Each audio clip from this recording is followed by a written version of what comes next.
We were sitting in long, narrow boats on the Rapti River at the Chetan National Park in Nepal. And this was the first time that we saw a rhinoceros. Now, seeing this magnificent animal in its natural habitat just a few feet away from us was a sight to behold. But seeing this mighty animal that weighed almost 3 tons, the first thing that my 3-year-old nephew said was, "Mama, I'm going to take this rhino, swirl him over my head, and throw him on my enemies." So while everyone else had a great laugh about this, I started wondering, why does a 3-year-old have enemies? Is this something innate within us, or is this learned behavior? And why was my nephew's first thought to throw this animal? So later back home, a friend of mine told me about his nephew who would talk about throwing cats and dogs at people when he got angry at them. So you can imagine, when his friend refused to play with him, he'd say, "Uspe to main kutta fek dunga," which means that I'll throw a dog at him. That's when we realized that both of them were fans of a very popular children's TV series where the hero throws animals at the villain. It's funny, but we are what we watch. So I started hanging out with my nephew a lot more, and I started watching all the content that he was consuming. And I realized that children's entertainment had boiled down to only two genres: violence and mindlessness. So you have the hero versus villain stories where every day there's a new villain in town, and through a different ordeal every time, the hero has to finally beat up the villain to save the day.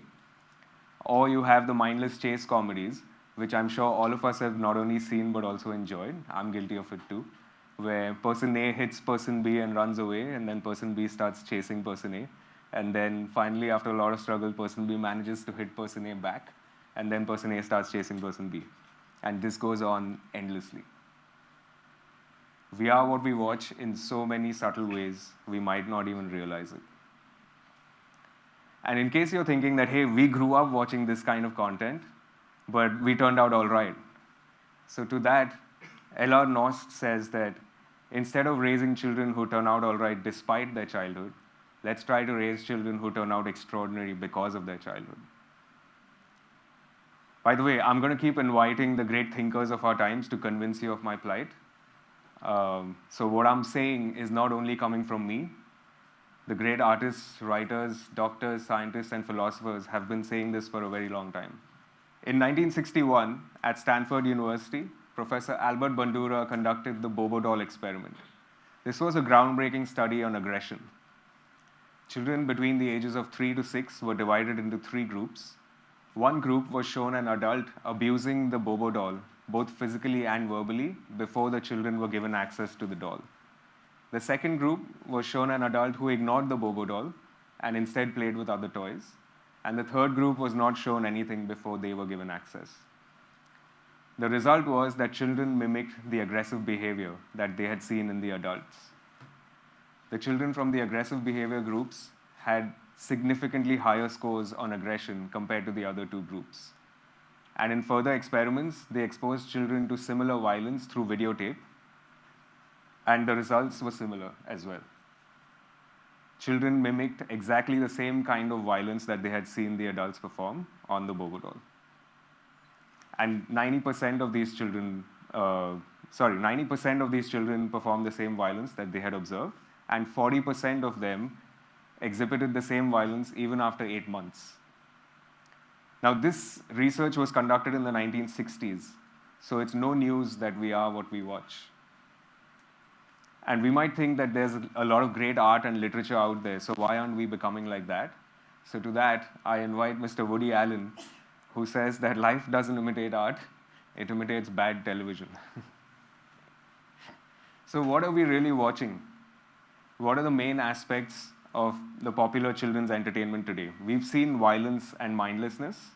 Other than that, showing someone else down, making fun of a classmate, creating extremely chaotic situations, throwing tantrums, even casual sexism sometimes, have become tools of creating comedy.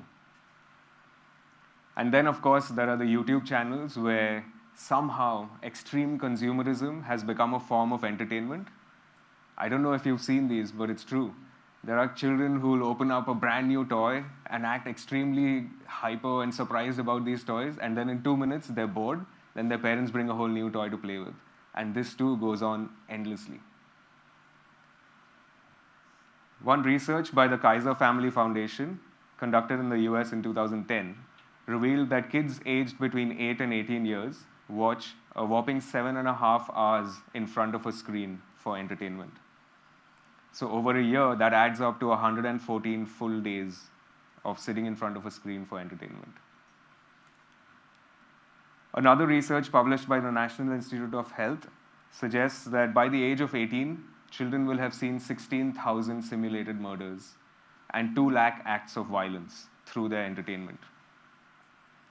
Through their entertainment, children are discovering and understanding how to be in this world. George Gerbner, a professor and a journalist who is known for his research in television content, believed that those who tell the stories of a culture really govern human behavior. He claimed that a major cultural shift was taking place. Storytellers used to be parents, grandparents, the school, and the community. But now, it's a handful of global conglomerates that have nothing to tell, but a great deal to sell. Take that thought in for a second. Nothing to tell, but a great deal to sell. Can you imagine what our entertainment is doing to our minds without us even knowing it?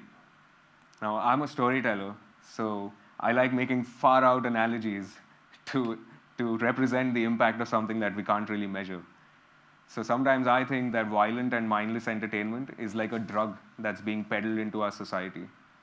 And it's crippling our society without us even knowing it. It's messing with our relationships, it's messing with our self-images, and much more. And the makers of this entertainment are earning billions of dollars selling it to you. Now, in a world with heroes and villains, a child grows up thinking that he's the hero of the story. And when the child is the hero, he or she is the hero, obviously there's a villain out there that needs to be defeated. So you see, I grew up watching hero versus villain stories, and so very easily I had made them the villains in my story for a very long time. But I was lucky enough to later understand life in a deeper sense and realize that my villains were also heroes in someone else's story. And now, instead of trying to defeat them, I'm trying to work with them. A friend questioned me one day. He said that, hey, all of our mythology always had heroes and villains, so was all of the mythology wrong? But the way I've been introduced to mythology is that it has always been about destroying the evil within us, never outside of us. The battlefield of the Mahabharata, which is the Kurukshetra, is within the body of each of us. And the Kauravas, the Pandavas, and Krishna are all within us. And the goal is to reach consciousness within. So have we lost the way then? Have we taken a wrong turn somewhere? From cave paintings to mythology, and from mythology to modern entertainment, the stories we tell shape how we see the world. And how we see the world has the ability to change what happens between us. We are what we watch. Now, the effects of violence in our entertainment were proved in the 1960s, yet we continue to make this kind of entertainment. I wonder why. But don't get me wrong, I'm not against making a lot of money. I'd love to make a lot of money, but I'm definitely not attached to it. I'm attached, though, to the idea of making non-violent, wholesome, and nutritious content for children, because I believe that entertainment is food for our minds and our souls. And I refuse to fill a child's mind with junk. So are we doomed to be like this forever? Will we always keep fighting each other? Will religions and nations always be at war with each other? Will couples always keep fighting and call that fight love? Will parents always keep shouting at their children? And will those kids continue this cycle of violence into all other aspects of their lives? Or is there a possibility for change? Here's a thought experiment. Can you imagine what consuming healthy entertainment most of the time would do to our minds? Imagine entertainment where we do not think of others as villains. Instead, we get curious about them and understand their perspectives. Imagine entertainment where different perspectives could spark curiosity instead of conflict. Imagine entertainment where disagreements could lead to an understanding of our likes and dislikes, where couples learn how to understand each other rather than being violent with each other and calling that violence love. Would consuming this kind of entertainment change who we are? After being in the film industry for 7 years, when I was deciding what I really wanted to do with my life, I heard someone say, aim for the moon, because if you miss, you'll hit a star. So I made it my life's mission to find out if healthy and mindful entertainment can change the world. I thought this would be something worth attempting, even if I failed at it. And so 8 years ago, I called two of my childhood friends, Deven Gandhi and Vilas Algude, and I asked them if they'd write a non-violent, wholesome, and nutritious children's cartoon with me. We met every evening after work from 7 p.m. to 12 a.m. And after a lot of different ideas, we figured that if there was only one gift that we would want to give our children, it would be the ability to have their own thoughts. Over a year, we wrote down 24 stories about a kid who loves to think, and we called him Sochu. There's no hero or villain in Sochu. Each story ends with a thought for children to consider. And instead of mindlessness, we created mindful stories that can spark children's imaginations and curiosities. And of course, Sochu is not the only one. There is a lot of other mindful, non-violent content that you can consume today. You have the power to make that choice, to make wholesome and mindful content popular. I want to end with a thought that has stayed with me after reading Aldous Huxley's The Doors of Perception. He says, and I'm paraphrasing, that humanity is stuck inside a box, and everybody wants to go outside this box. Now, there are doors that lead us outside, but most of these doors have become toxic. We can't simply close or break down these doors. The only thing we can do is create new doors that are less toxic and lure people into those new doors. I believe that the entertainment we consume is one of the most powerful doors of perception. And so I hope that you choose your entertainment consciously, because we are what we watch.